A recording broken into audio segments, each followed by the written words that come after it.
And we are waiting on Vice Chair Rowland, I think is the last one to join us. We'll wait just a minute. I spoke with him earlier.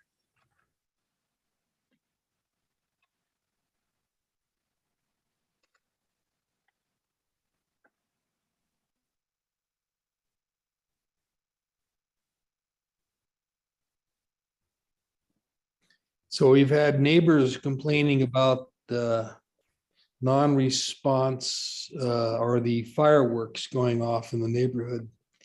We have a community email and I explained to them who to call. The county council. And that's where complaints should go.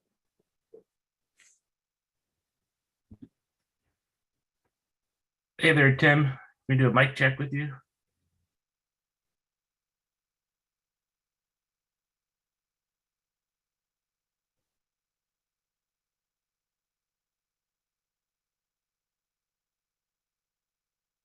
Hey, there we go.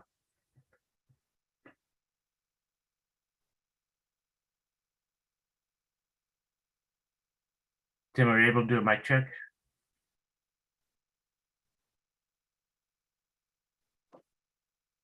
Yes, can you hear me? We can, thank you. Yes. All right. Well, I texted Roland to see if he was gonna remember the meeting, but I haven't heard back from him. So let's go ahead and move forward. Call to order here at 7:01 p.m. We'll start off with doing the Pledge of Allegiance. Those at the station, go ahead and please stand.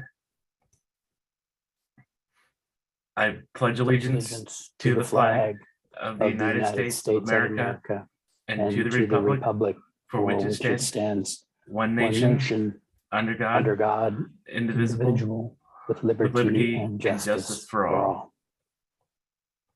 All right. And then can we get an approval for the agenda?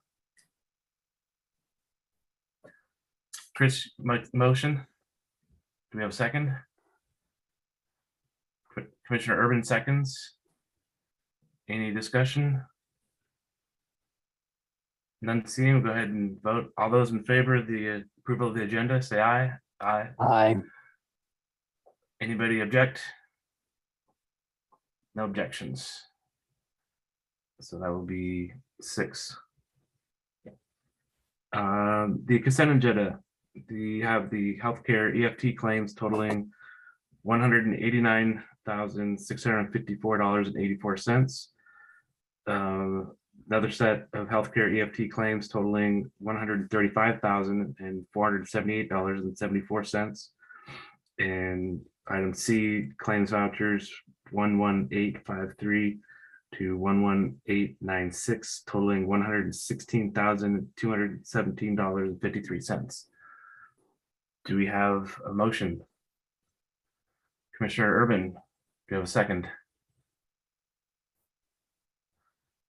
I'll go with Commissioner Lawrence. And any discussion?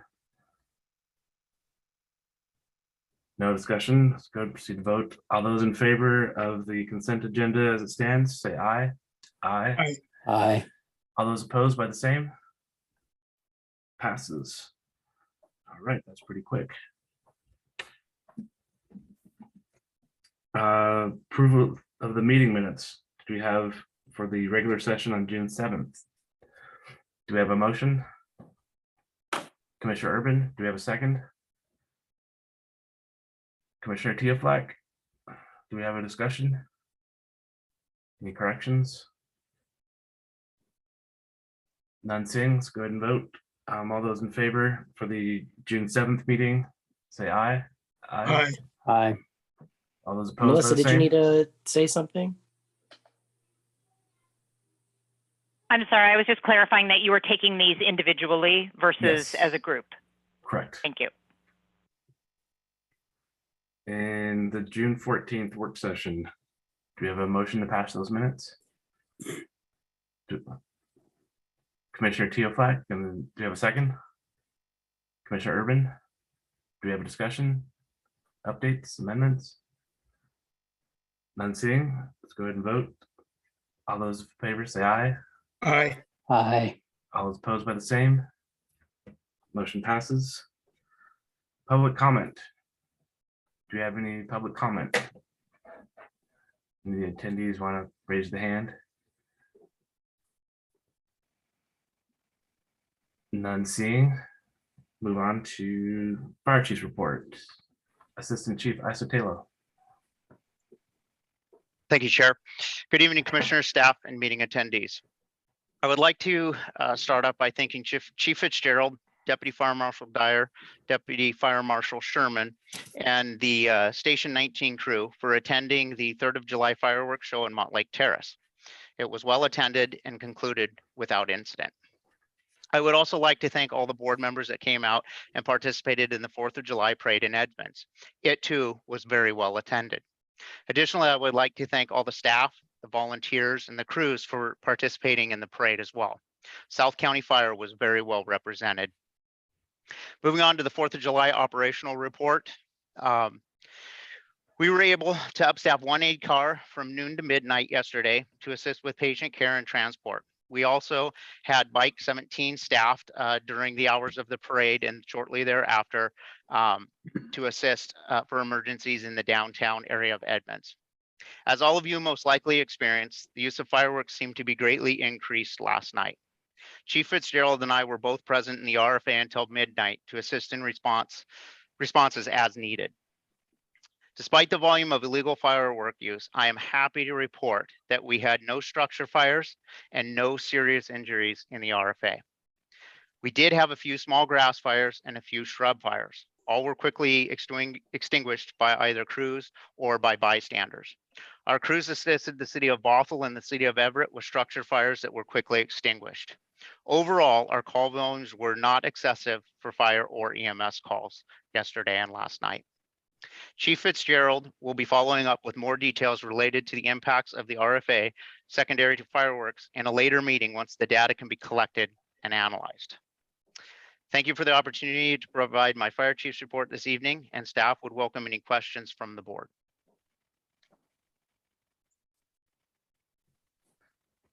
Commissioner Lawrence, you had a question?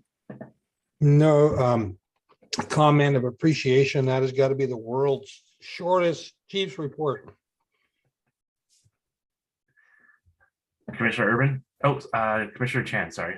You had your hand up first. Yeah, Chief, thank you. I think you guys did a great job. And I know you always have the incident report. I never really go through detail, but this time I said, boy, I better again learn about this. And I really appreciate it. It's well prepared. Have all the personnel and all that. But I do have a couple of questions, just out of my curiosity, rather than on page 2, it said B-ship and Panama 1 crew on duty. What does it mean, Panama? That's the 12-hour peak activity unit schedule, Panama Also, 1 and Panama 2. You call it Panama 1, Panama 2? Yes, sir. Oh, okay. So, and also on the page 10 in there, on the emergency room, actually we'll talk about later on. I saw articles about Providence being overwhelmed, and also my experience when my brother was there was really overwhelmed. And then it's not that I don't want to spend a lot of time discussing this. I think it's become a problem. Also, today in Rotary Club, one of the members fell, and she said she went there. It's also really, really busy last night. So my quick questions in here. I have friends that live in Mill Creek, and they actually took them to Evergreen in Kirkland. Is that a good alternative? Have you ever used that? Yeah, absolutely. That's a great alternative. It's a little bit farther away unless you're Right. coming out of Station 22's area or sometimes Right, Station in Buffalo. 13's area. Yeah. So anything to the east there, but it's a great alternative. You got to kind of watch the traffic on 405 and such. Right. But yeah, absolutely. I personally transported there when I worked at those 2 stations numerous times, Commissioner Chan. Yeah. Okay. So they have more capacity a little bit, Evergreen? Not really.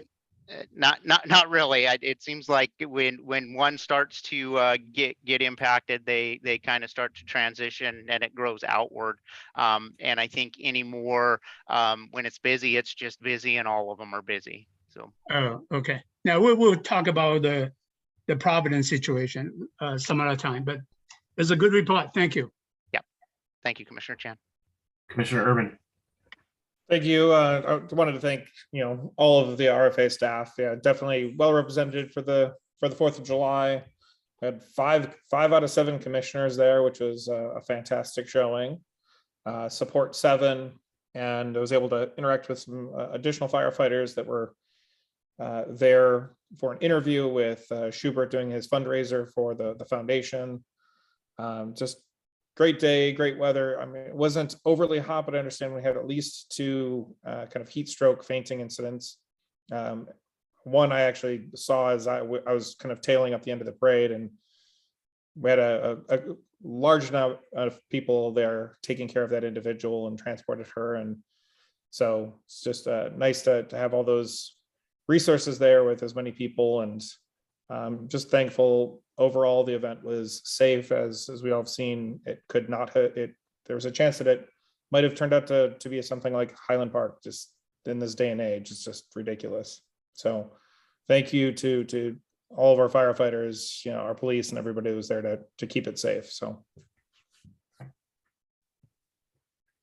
I was able to attend both events and visit with the AC Fitzgerald and Mount Terrace, and I enjoyed that. Got pretty close. Got to feel the mortar shells go off, and kind of shook the clothing a little bit standing at the top of the hill. And then, at the Edmonds Parade, I enjoyed riding shotgun with Assistant Chief Isotalo, visit with him and listen to the call go over for the bike medics. That was a first time for me to listen to that call.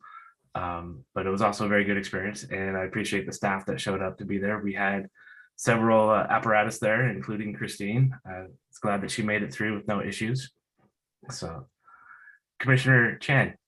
Yeah, actually, you mentioned about the Morning Terrace firework. I was just curious. I was at the Everett firework, and a lot of people actually fire up the firecrackers right in the place and right near the beach in there. Do we have that incident in Morning Terrace at all? I didn't see that. AC Fitzgerald. No, sir. It was all very well, a well-behaved crowd, actually, surprisingly. But no, I didn't see any personal fireworks. And of course, in the city of Mount Lake Terrace, they've been banned for a number of years. So, but same is true in the city of Everett. Right. I was surprised because I thought it was very dangerous because it's much crowded in Everett, and people cheer when they doing firework in there. All right, I'm glad that Morning Terrace doesn't have that. That's dangerous. Thank you. Chief Isotalo, you didn't mention that you visited some calls. You said that you went out to the other night. Yeah, last night. So yesterday afternoon, I pretty much the north half of the RFA, I toured both before dark and then as it was getting dark. And then it started getting a little bit more dangerous and more difficult to see and more people out. So I returned here to headquarters and sat in the parking lot here for about an hour and a half during the craziest time, if you will. Got some great videos here. It was unbelievable. Just on the 2 streets that border the property here, how much fireworks were being discharged, and clearly the ones that have been illegal for some time. They were large, like for a show or something. So yeah, it was a little bit concerning there for a while, and I expected the call volume to increase, but it stayed pretty steady. And then about midnight, it started to kind of slow down. So. Thank you for your report, and I agree with Commissioner Lawrence. That was a nice, short, and concise report. Thank you. I looked through the COVID report that you emailed out, so thank you for doing that. Legal report with our attorney, our favorite attorney, Rich Davis. Good evening, commissioners. Hope you all had a good 4th. In terms of brevity, this report will be brief as well. Not much happening on the legal front right now, so I'll just briefly summarize the work that we've done over the last month. We've answered questions on a variety of issues from staff. We've helped with the Mill Creek transition and attended a meeting with the Mill Creek representatives, and perform some contract review. That's pretty much it for the last month, and that'll wrap up my report unless there's any questions. None for me. Commissioners, do any of you have questions? Commissioner Kinney. Yes, thank you, Mr. Davis. Earlier in the meeting, we approved your invoices from April and May. Those are at page 9 of 50 in the packet. And I was curious, I sent you those before the meeting just so you'd have an opportunity to look at those, because I had a question for you. Both in April and May, there are a number, and I want to say more than 5, maybe less than a dozen entries related to preparing a South County Fire employee related to I think a DUI trial, and then preparing memos related to HIPAA and subpoenas, an employee memorandum, templates related to that. And so I was curious, they all seem to be related, and it seemed like it took quite a number of hours. So I was curious to find out, what is that?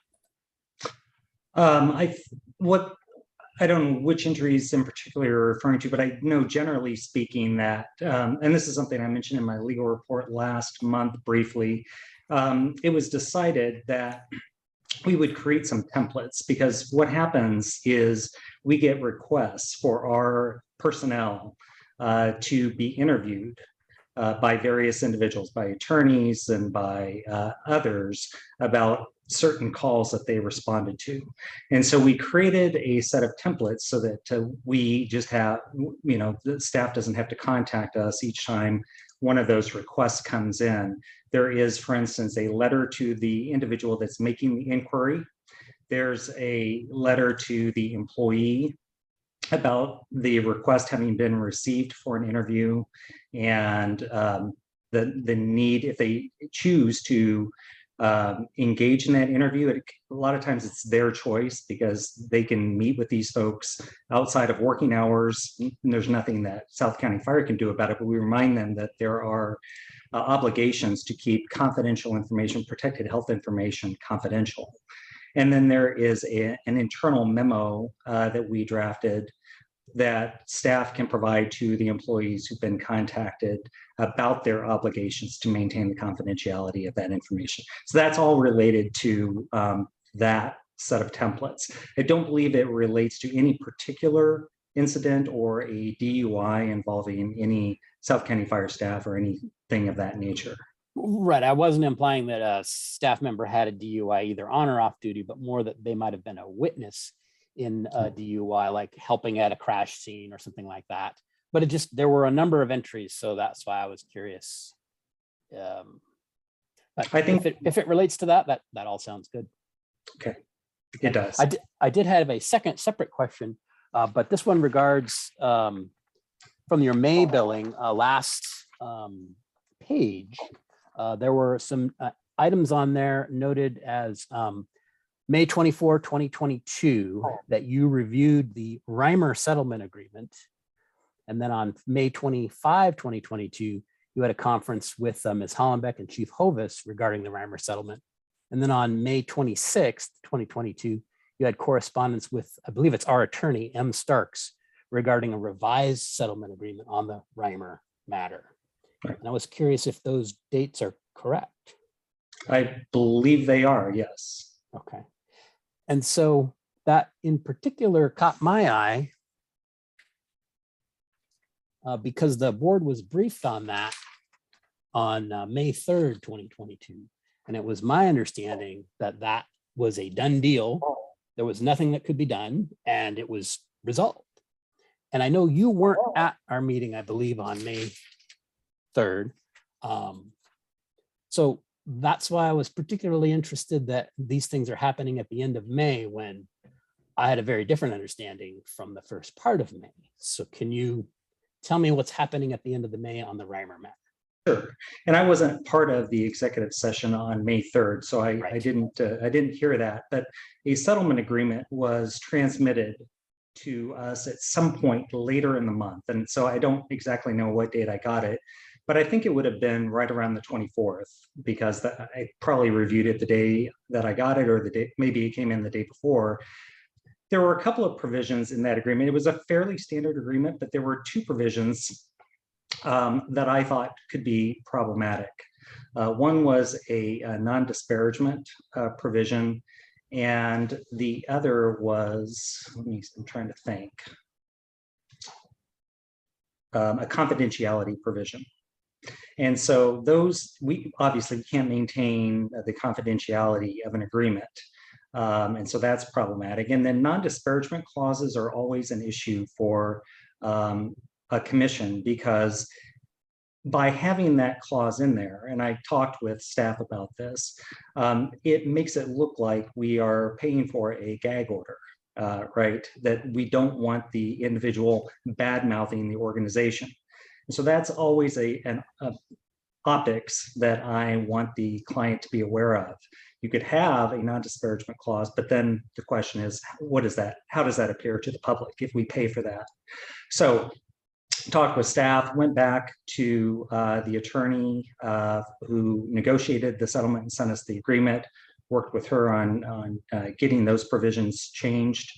I think it seems to me there might have been one other, there were 2 or 3 issues. Those are the 2 that come to mind, Commissioner Kenny. And the question also was whether the chief had authority from the discussion that occurred on May 3rd to go ahead and execute the agreement, given the fact that it was a standard agreement. There was no monetary impact to the fire authority. I think that's pretty much the sum of it. Very good. Thank you. You're welcome. Any other commissioners with questions? Thank you, Rich, for your report. Thank you. On to the union report with Tim. Good evening, commissioners, staff and guests. I would like to echo Assistant Chief Isotelo and thanking the crews that worked yesterday. Has a long time. I've worked at Station 11 for many, many years, and it can at times appear like a war zone there with a lot of fireworks going off, where you can hardly get to the calls that you need to get to.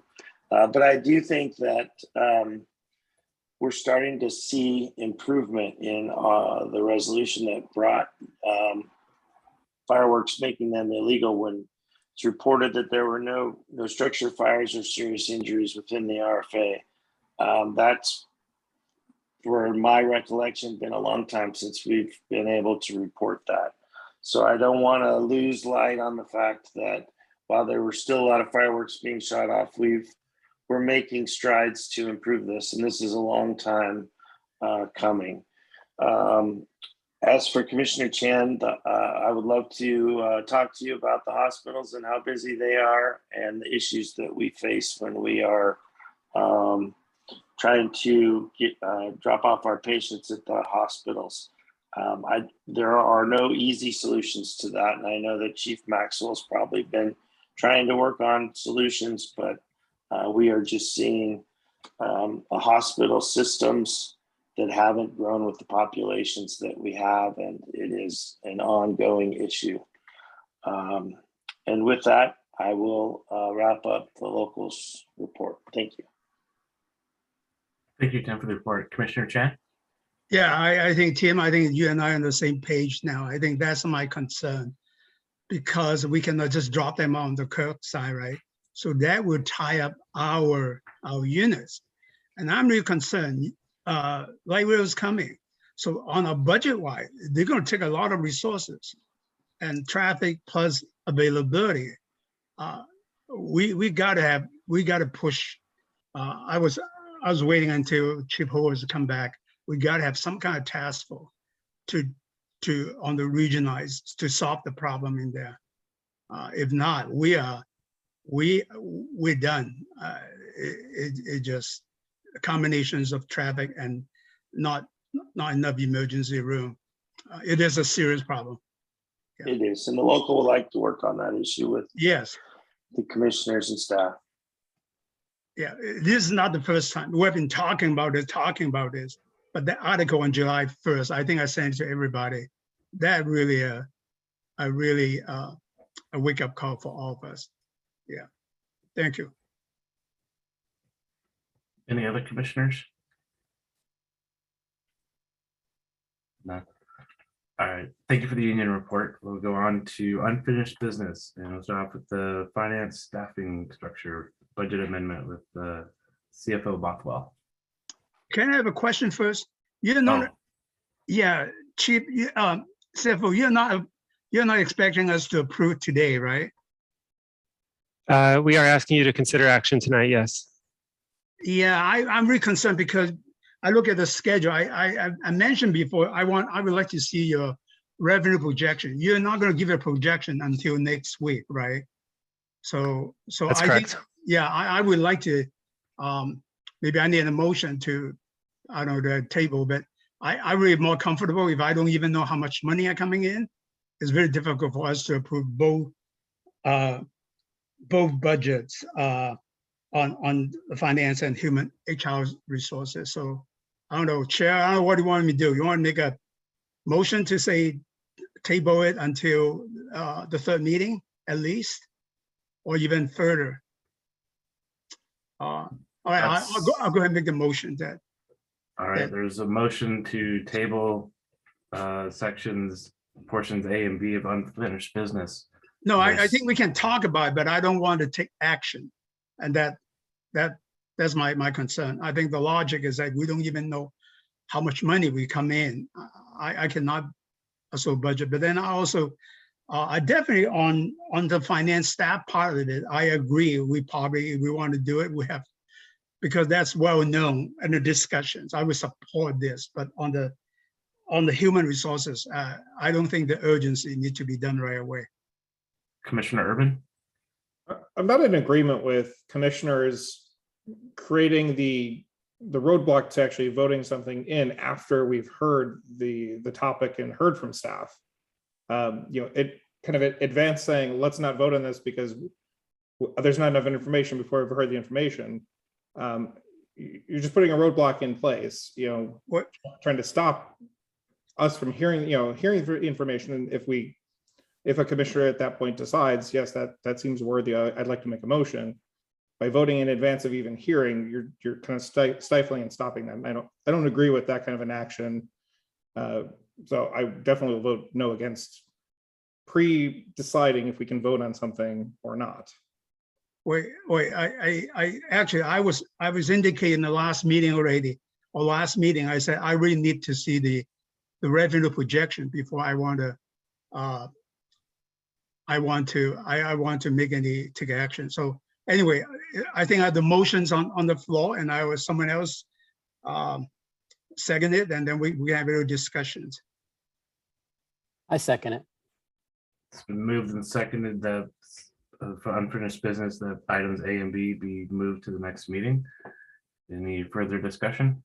Yeah, I said just the action part. We can discuss a little bit more. I do still have a few more questions in there from last time. In the sense that I don't like the word put a word in there called block. I don't block anything. I'm not putting a roadblock, okay? But those are the major money issues. That's our responsibility budget, and I just want to have a little further discussions on those. And So they can see bringing back the continuing education, because a lot of times the first question I cannot come up with a question right away. Only when I have to go back, and that was the first time we ever heard that proposal amendment. So I'd have for Commissioner Chan, so what word would you use besides block? I'm gonna say block. I'm just table it. Just wait until on the third, at least the third week meeting in there, so I get enough information. Okay, well, the motion was for the next meeting. So do you want to amend the motion? Yeah, I said the delay until the third meeting, because we cannot vote on the next meeting. Next meeting's work sessions. All those in favor of More moving- discussion, Mr. Chair, point of order, Yes. more discussion. Commissioner Kenny? Yeah, I believe actually Commissioner Teoflag had his hand up first, if that's okay. Sure. Yeah, I appreciate that. Yeah, I'll just be just want to discuss that I'll be voting against the amendment. Thanks. Commissioner Kenny? Oh, yes. So kind of like I expressed last week, I was hoping to have more information on the revenue side of things, because as you can see from the cover sheet to both agenda bills, 10A, 10B, combined, it's about $300,000 or so in ongoing labor expenses. My commissioner crystal ball says that it's very likely that there'll be more labor asks in the fall for the 2023 budget. And I pulled it out here. I want to say our latest numbers from October of 2021 indicate that for 2023, we were going to be about $7.4 million in debt in the general fund budget. So instead of adding to the deficit, I think it makes more sense to talk about these positions, the deficit and revenue at the same time, because particularly with high inflation rates, the all-important June CPI, June to June CPI number coming out soon, and whether we enter into a recession sometime soon are all kind of in play. And before we start hiring for positions, which we might have to lay off for if we go into a recession, we might want to, practice a little financial good management here about all of these issues and our revenues, and consider them at the same time. I think Commissioner Chan's suggestion that we should be looking at what are our revenues that are coming in and can we afford this makes a lot of sense to me. So that's why I support. And I don't know, as I indicated last time, these may all be very valid issues, needs in these departments. But there may be other needs in other departments too. And at some point, we're going to have to do some balancing if we are that far in the red. We're either going to have to increase taxes or we're going to have to cut things. And that's why all those things should be considered at the same time, I think, for good management. Thanks. Any further discussion? Commissioner Lawrence? Yeah, I'd like to have our CFO weigh in on this, separate the wheat from the chaff here, help us simple persons when it comes to finances. Though I do, it's always the last person you hear talk is the most convincing. And yeah, it sounds like we should know what a revenue is. So CFO Bothwell, would you please try to clarify this for me? Sure. So thank you. So the revenue forecast will be presented next week. There are, I think that the forecast that you most recently saw that showed that there was an ongoing operating deficit, I don't think that you're going to see anything too different. Obviously, we'll update those numbers and you'll get those. You'll see the revenue forecast next week, the final presentation of the status quo budget, or to give you an idea what that ongoing annual deficit is, that'll come later, but not too much later. There are some tools that the board has to deal with that ongoing operating deficit, and to be hopefully not too honest, but when we're in a high inflation environment, it's sort of impossible to balance this budget without increasing taxes during this budget. So the ask that I have for you, and I know the one that Sandra has as well, these are not nice to haves, in my opinion.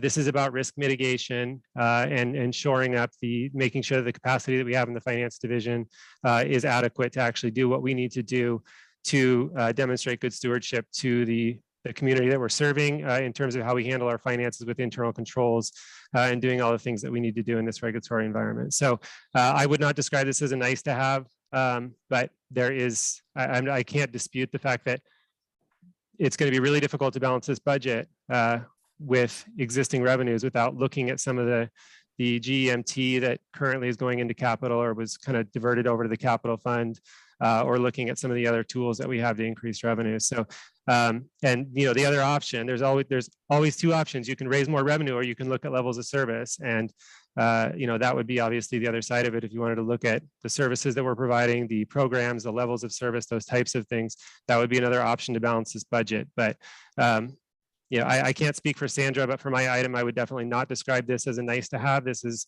something we really need. And I think that we're going to have to look at our work plan and how we operate in the finance division if we don't get another body to, and some of the things that I think that you may have been hoping for, or having some additional attention to by moving my position or the position that I'm in to a CFO rather than a finance director.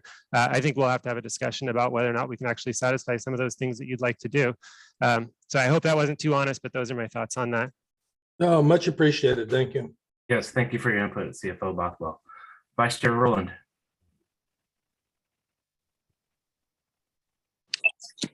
I apologize to the rest of the commissioners. I had some technical difficulties joining, so I am joined now. But I was just wondering, what is the motion that's on the floor? The language. The language of the motion on the floor is to move the voting of the sections 10A and 10B from tonight to the next meeting, and the next meeting will be in a week because that will be a special meeting on the 12th. No, it's on the third meeting. It's because that is the 21st. That's that meeting. Commissioner Chan, the meeting on the 12th will be a special meeting, and we'll be able to vote on that session due to other contracts. So it won't be a work session, it'll be a special session. Okay, so actually, point of clarification. Point of clarification. I believe the motion as stated was to table until the third meeting of July. Yes, that was a motion. That's not what I heard, and that's not what I made the motion for. That's when I asked earlier about amending the motion, and you said no. That's what I heard too, was the next meeting. Well, next meeting means the regular meeting, not the workshop. And the next meeting isn't a workshop, it's a special meeting. So we can vote on it at that meeting. Right. No, that's why the third meeting of the month, that's when I say meeting. We're not going to have a workshop this month. Just interjection real quick, guys. The special meeting, have we already established the agenda for the special meeting? Because if we have, we can't add things to it after it's, at the meeting, but we could place it on the agenda of the meeting. I just wanted to kind of figure out where we were in the stream. It has not been developed yet or finalized. Thank you. So I wasn't aware it was a special meeting, so maybe I want to emphasize, amending my own meeting means is the third meeting of the month. Is there a second to the amendment? I'll second that. Commissioner Kenny will second that. So the new verbiage for the motion is that the voting of sections 10A and 10B will be pushed to the third meeting of the month, which will be the calendar pops up here and Windows OS. Here we go. So the 19, I think. So, okay. The third meeting is 21st. I'm sorry, I have one on July. The third meeting is 19. Yes, I was right, correct. The 19th. So 14 days from today being the 5th will be the 19th of July.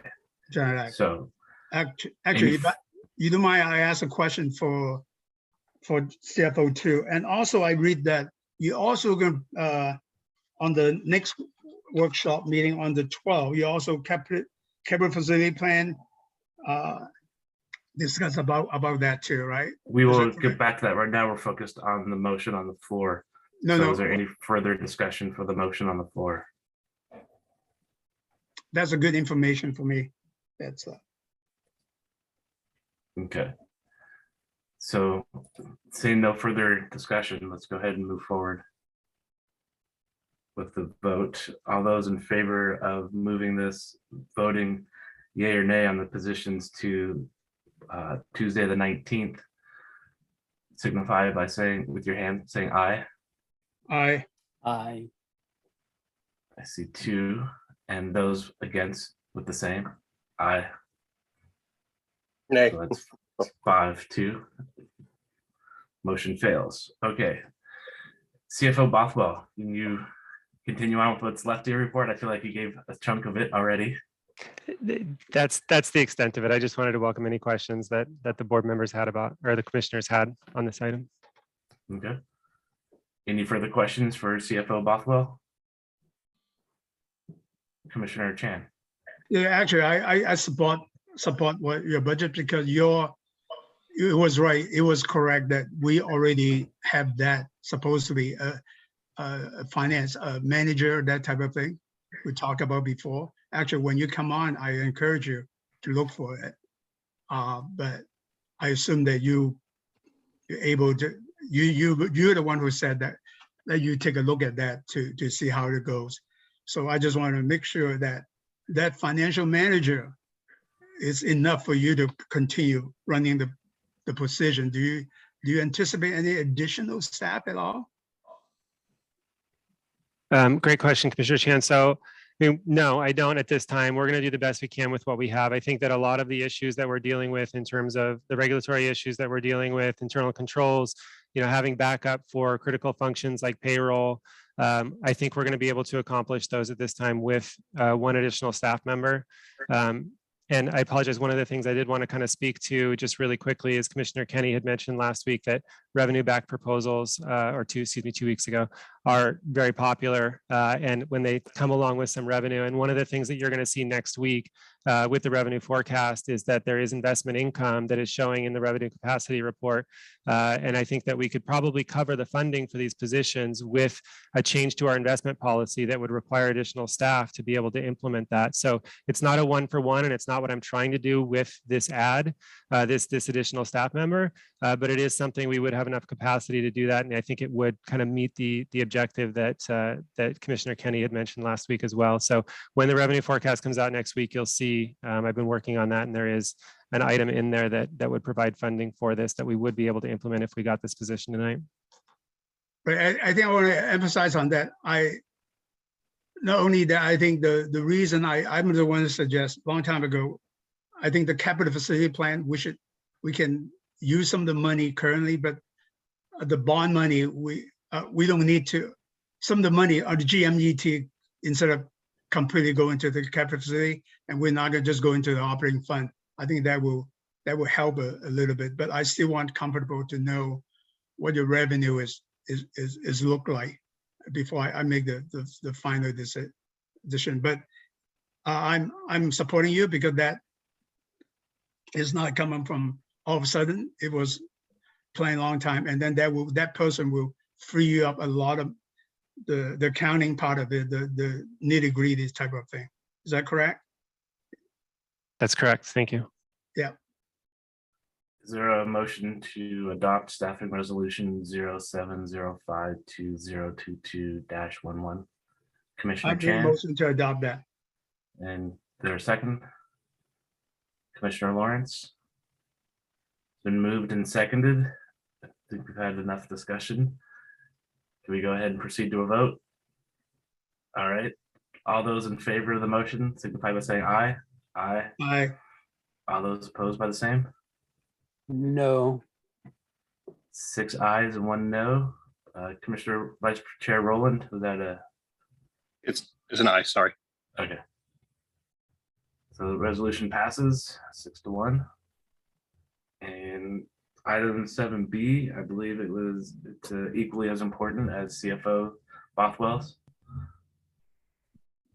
Good evening, commissioners. Thank you, Chair. Like CFO Bothwell said, I don't have a lot to add tonight. I certainly welcome any questions that you might have. I would echo his sentiments. I think you said it very well, that this request in my mind is not a like to have. The truth is, a like to have probably would have been asked for a couple of years ago, but we are at the point where, given the volume increases, we are really concerned about risk mitigation as well in my department. And so with that, I will certainly entertain any questions that you have. Commissioner Chan? Yeah, 2 questions I have. You mentioned about Mill Creek. The Mill Creek people don't come on until January. Can you what's the urgency? Do you need to end right now, or can you wait until maybe back in October when, because this was never discussed last year about the situations. So that's, I need really more information, and that's why I'm more comfortable when I have the revenue projection to thanks. go next week. Yeah. That's a good question, Commissioner. I guess I'll answer a few different ways. One is that we certainly know Mill Creek is coming. We know that by the time, if this is approved, it's going to take us a bit of time to fill these positions. We need to get them filled. We need to get people up to speed and ready to go rather than trying to chase this. But it isn't just about Mill Creek. We've actually been behind on our staffing levels long before Mill Creek, even without Mill Creek or the increased staff from the Edmonds change, as well as just our overall staffing levels have increased, including in the administrative areas. The complexity of the department has also increased significantly in the last couple of years. And this year in particular has been a good example that I see us continuing on with more promotional processes, hiring processes, more complexity in the laws that we're administering, just simply more of everything. So I think this, we could have asked for it last year. We were trying to be fiscally responsible, but I think everything that's happening this year has made us get to the point where we really just don't feel like we have a choice any further. The reality is that, again, it will take us a while to get somebody here and on board and up to speed, but we want that person hitting the ground running before we even get to that point of bringing on the Mill Creek folks. And there's a lot of preparation that has to happen for that, frankly. It's not like it's going to all begin January 1st. There's a lot we do in advance to prepare for that. On the Mill Creek people, they're just regular crew member, right? That's right. But process-wise, the same. That's right. Yeah. So I just don't see the additional right away. I mean, I just don't see the urgency of that. Yeah. Commissioner Chan, if I can just remind you, we aren't bringing any employees on from Mill Creek. We're actually hiring those as new hires, and Sandra and her team are in the process of doing that right now, and have been working on that for some time. So that's already in the process so that they can go through the fall academy and be ready by the first of the year to be part of our staffing model. So there are no employees coming over, in January when we start that service. We're actually onboarding them and in process and doing background checks now. So that's been going on for several weeks. Thanks, Chief. Okay. Any other questions for Sandra? Is there a motion for the adoption of resolution 07052022-12? Commissioner Lawrence, is there a second for the motion? Commissioner Urban? It's been moved and seconded. I think we've had some discussion. Let's go ahead and move to a vote. All those in favor of adopting the resolution, signify by their hand and say aye. Aye. All those opposed by the same? Nay. No, because I don't have enough information. Thank you. Vice Chair Rowland, was that a yay or nay? Aye. Aye, thank you. So it passes 5-2. All right, Melissa, on to item 10C, Greg's replacement.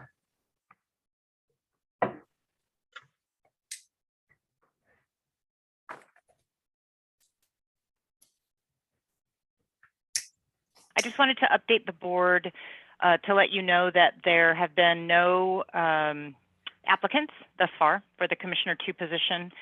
I have had no inquiries, and Leslie and I have been checking in frequently to see what else we may be able to do to entice individuals from that region to apply.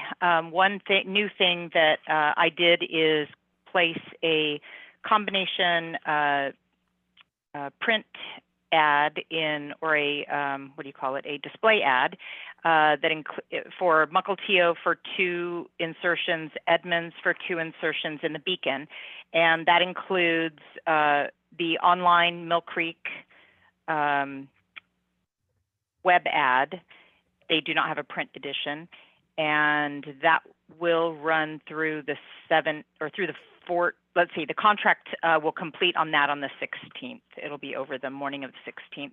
Leslie will be completing some more outreach starting this week. She's continued to post on Nextdoor, press releases, and that is pretty much where we stand right now. And we welcome any suggestions from the commissioners as to how we may be able to do some more outreach. I'm curious about the timeline. We have 60 days to make a decision before the county council gets involved. Is that? For this one, I believe so, yes. Okay.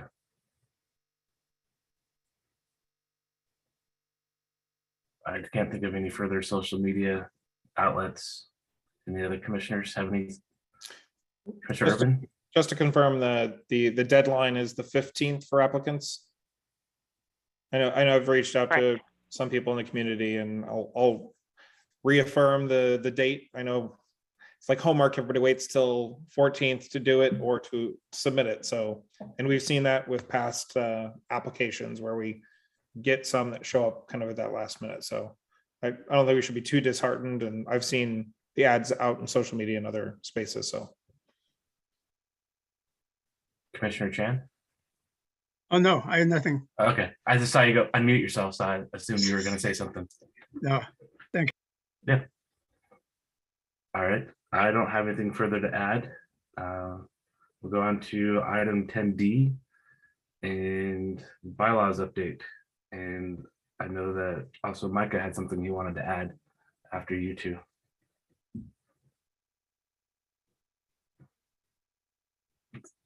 Melissa, so this was essentially put on the, sorry, did you want Micah to add his item first or? No, he can go after you. I just wanted you guys, either you or Rich, to cover the topic. Great.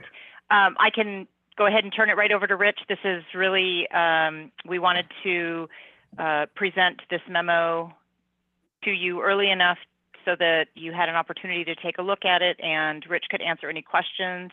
And Rich, if you have anything that you want to add or provide a review of it immediately, you can. I don't know that I have anything to add. I think, as I indicated in the memo, I wanted the board to have time to cogitate on this before the meeting tonight, so that you can kind of hit the ground running. The only real legal issue, I mentioned kind of the 3 issues that I understood came up at the last meeting, but the only one that has real legal significance to my mind is the stipend or the commissioner compensation. And I tried to be respectful of the desire to have the non-voting member of the board receive compensation equivalent to the other commissioners. And so the only way that I could come up with without it running afoul of the law would be to have an individual contract with that individual. Otherwise, I do fear that it may run into a gifting issue. The other 2 issues, which are, the title to be given, I just set forth my rationale for why I use that term, and it was plagiarized from another agency. That wasn't something I came up with, it's really up to the commission's discretion to use whatever term it wants for this position. And then it's also up to the commission, I believe, to decide what level of involvement the non-voting member has. There was some discussion about whether that individual should be able to make motions or to second a motion. Again, I just wanted the commission to have some of my thoughts, but at the end of the day, it's more of a business or political decision rather than a legal decision. So, but with that, I'll pause, and if there are specific questions, I'm happy to answer them. Are there any questions for our attorney?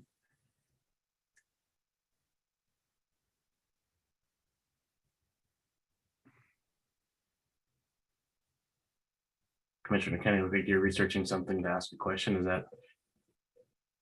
No, I was just going back, and I had highlighted some stuff in Rich's memo. Well, I guess I will ask Rich a question.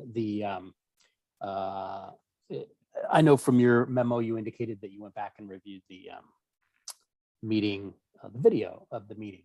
And so you saw there kind of my overarching idea was to be as inclusive as possible for the commissioner position, or whatever we call it, the non-voting member position from Mill Creek, to try and make it as much like a commissioner position as possible, to be inclusive of them, kind of in the vein of how, although it's slightly different, where Linwood and Fire District 1 came together, and the Linwood members were, for a temporary period of time, were commissioners.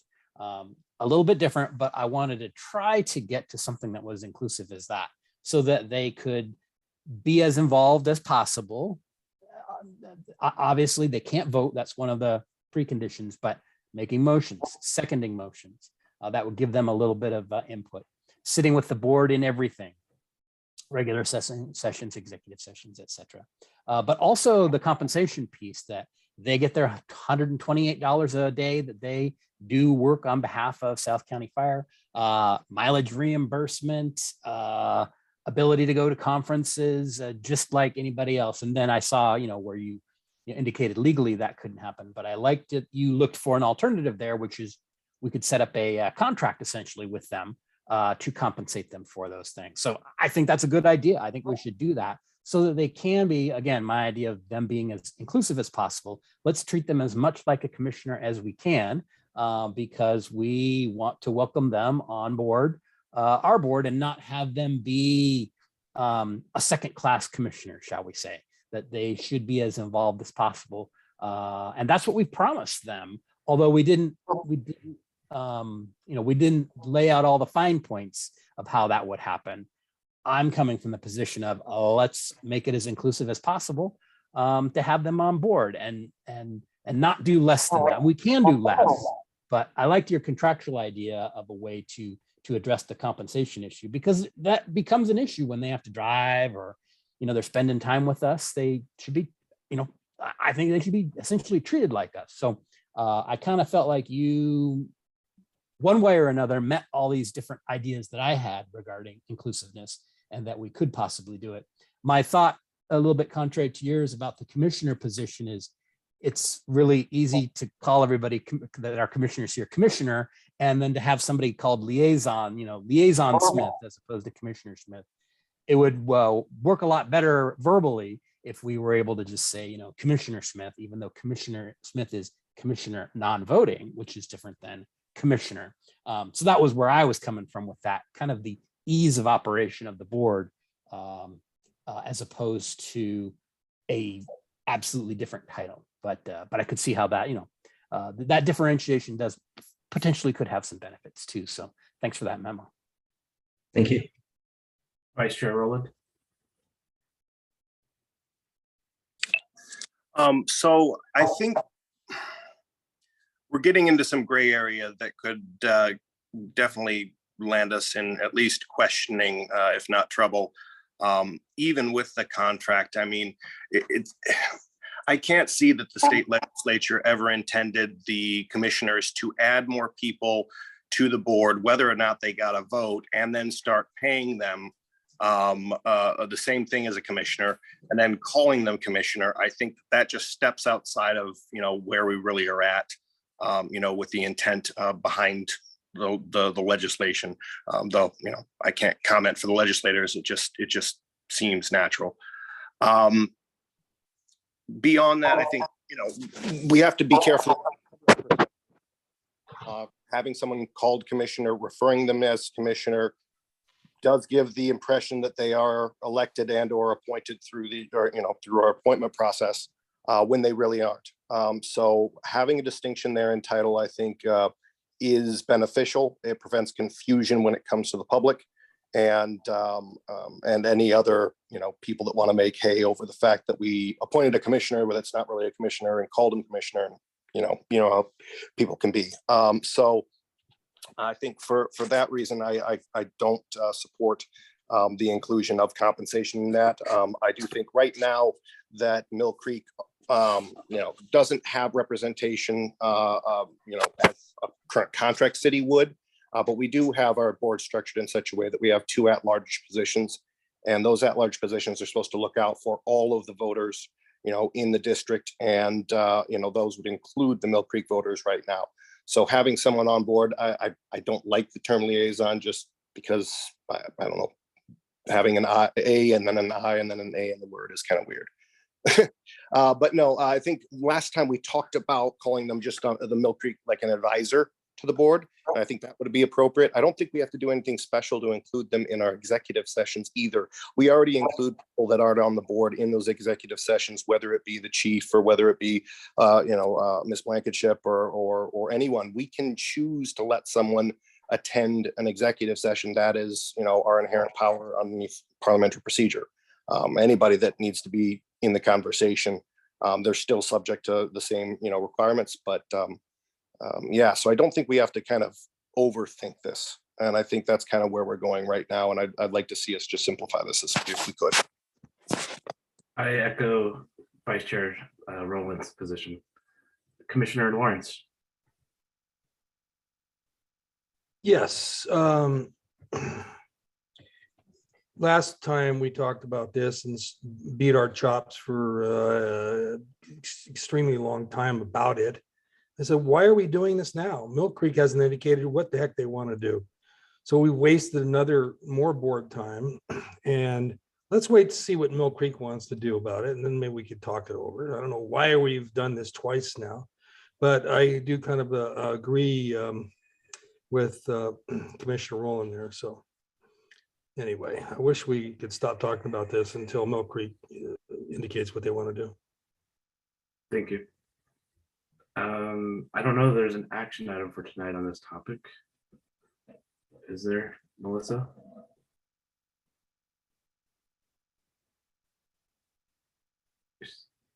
Not necessarily, but I believe the intention is that we somehow provide a little bit of guidance or an outline of what this position or person would be doing and allowed to do on the board, as we also continue to think about crafting the letter of invitation to the council, as we, they are allowed to have somebody. I mean, they have the RFA plan. It was just discussed that it might be a nice idea to send over an official letter of invitation with some guidance as to what this person's responsibilities would be, so that they could effectively select an individual who could work within the parameters of that.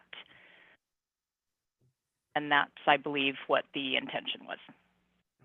Thank you. Let's come back to this topic. I know that Vice Chair Rowland had somewhat of a subset of the bylaws that he wanted to share tonight. Were you able to cultivate the information, or do you want to push that out to our special meeting next week? So I just wanted to kind of brief the board on the responses for the parliamentarian. I'd like to see if we can get a decision and see what you guys would like to do in regards to this. We had talked about having a parliamentarian come in at the very beginning and the very end of rewriting our bylaws and doing the revision. I have responses from the 3 that are in the area. Mr. John Berg, Paul McClintock, and Kevin Connolly, who I know all of these three through my associations with the National Association of Parliamentarians. Kevin Connolly, I think, actually does or did serve on the board of the National Association of Parliamentarians, if I'm correct. So right now, what I have back for them is their hourly rates, and they basically each have a $50 difference. Mr. Berg is $100 an hour, Paul McClintock is $150, and Mr. Conley is $200 an hour. I don't know, like I said, I think that they all kind of range in whether they bill a full hour or whether they do a 1/10 of an hour at a time. Mr. Berg did reply back that he thought he would be doing 4 hours, just preparatory work to cover the first meetings. But I think he might have been confused as far as exactly what we were asking for there with the bylaws and it being just a subcommittee. So yeah, I just wanted to see if there's any comments on those rates or if there are any questions.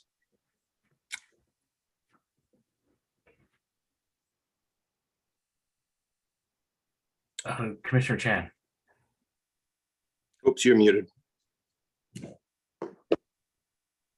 Yeah, regarding the position of Mill Creek, I think we should wait until Hovis come back, Chief Hovis, because what happened is that the committee, I don't know what has been promised them. Even some of them may not be oral. I think that's critical that we be consistent because the rest of the commission wasn't exposing to the initial agreement. I think we should respect, we should able whatever that verbally whatever promised, but also they will have to let people know, monetary, we were watching us very carefully what we do. Transition periods is always important for the city to hand over the thing. So it's critical to get them involved and compensate. Luckily, Linwood was officially, they have 2 people appointed to us as a commissioner. So I just want to be careful about relationship with other cities. How does the commission feel about creating a subcommittee to tackle this item this month? I'm sorry, are we talking about the item about the parliamentarian or the item about the Mill Creek section? Because we're getting mixing conversations now. Yeah, the Mill Creek, because Sunny. Yeah, you know, sorry, Commissioner yeah. Chan went back to the previous topic, and that's where I went as well. What if we created a subcommittee to address both? To Okay. clarify both. Does that sound fair to you guys? Commissioner Yeah. Kenny? Yeah. I did just want to remind the board that we do have a committee for the bylaws, which is myself and Commissioner Rowland for the bylaws. That's right. We don't have Yeah, something yeah, for the with regards to Mill Creek. Right, you're doing the broader picture of the bylaws, right? Right, the issues that Commissioner Rowland has talked about The parliamentarians?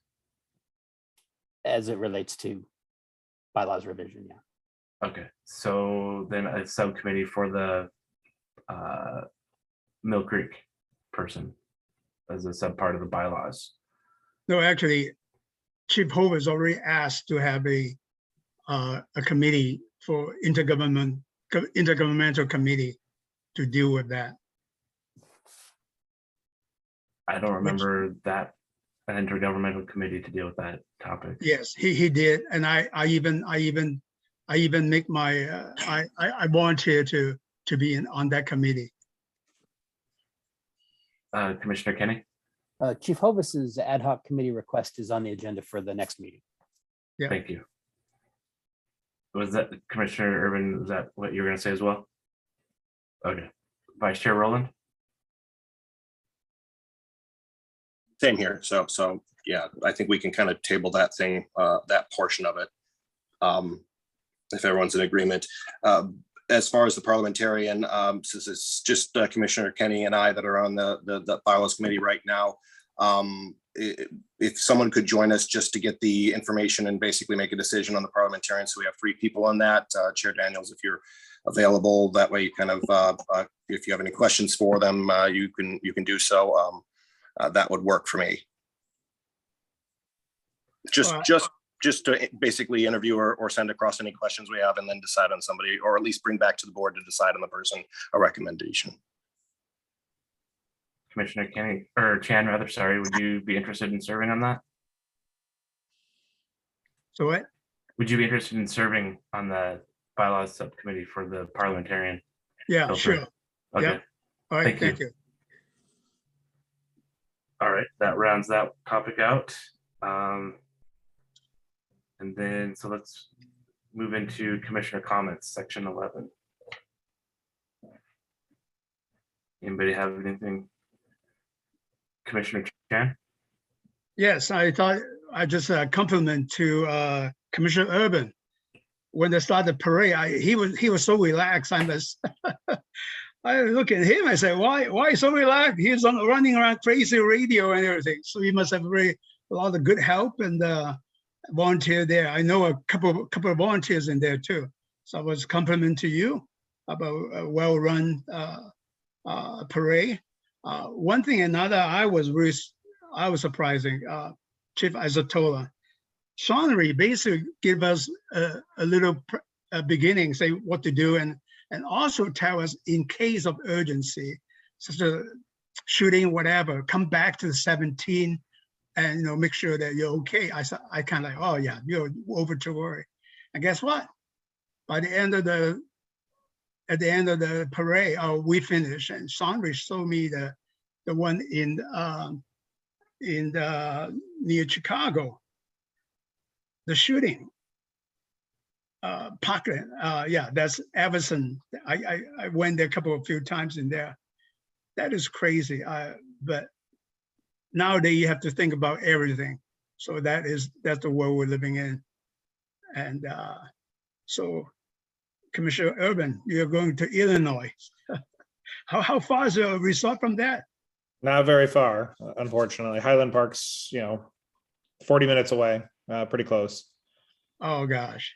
And I was calling Commissioner Chan because I've got a good staff. I helped us find a new CEO that I've been kind of overlapping with. And when you're looking at the clock and you go, I got 3 hours left of my job here, it's pretty easy to kind of relax and not take things too heavy. So yeah, no, I was surprised. Good job there.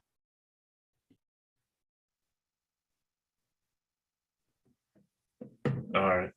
Any other commissioner comments?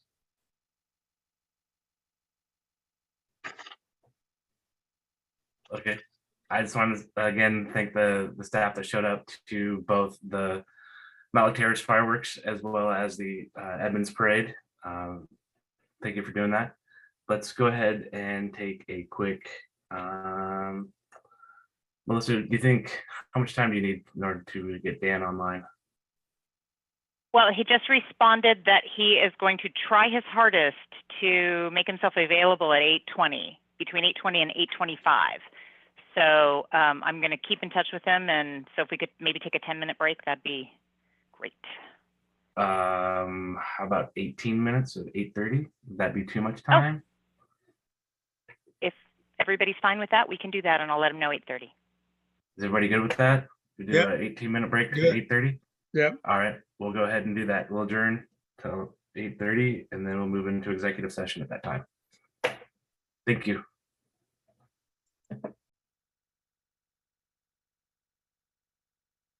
Executive session has been called for 30 minutes for collective bargaining pursuant to RCW 4230-140 sub 4. No decisions will be are expected at the conclusion of the executive session. The executive session has been extended for 20 minutes.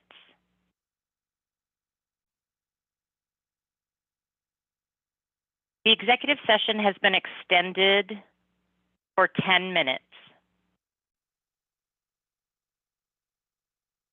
The executive session has been extended for 15 minutes.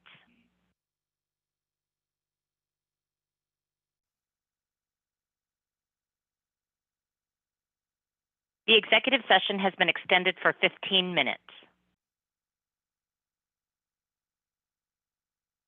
The executive session has been extended for 15 minutes. The executive session has been extended by 15 minutes.